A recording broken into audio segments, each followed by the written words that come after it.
Zahiriddin Muhammad Bobur 1483-yil 14-fevralda Andijon shahrida tavallud topgan.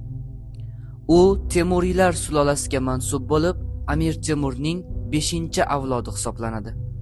Rivoyatlarga ko'ra, Boburning otasi Umarshayx Mirzo Axs qal'asida kabutar boqiladigan minorada turgan paytda minora qulab tushib, u pastga yiqilib halok bo'lgan. Shu paytda Bobur atiga 12 yoshda edi va shundan keyin Farg'ona taxtiga o'tirgan. U nafaqat sarkarda, balki buyuk shoir va adib ham bo'lgan. Bobur dastlab Mavarounnahrda hokimiyatni saqlab qolishga harakat qilgan, lekin Shayboniyxon bilan bo'lgan urushlarda mag'lub bo'lib, bu hududlarni boy bergan.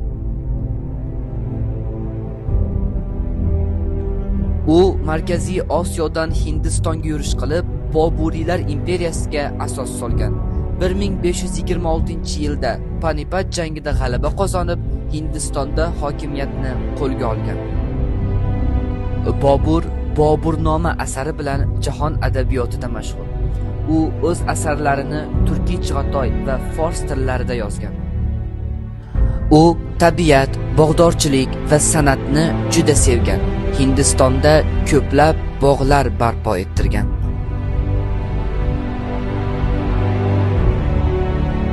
Zahiriddin Muhammad Bobur 1530-yil 26-dekabrda Agrada vafot etgan. Keyinchalik vasiyatiga ko'ra Qobulga dafn etilgan. Video tarixiy voqealarga asoslangan holda to'liq sun'iy intellektda yaratildi. Video muharrir Shohrux Sidiqov. E'tiboringiz uchun rahmat.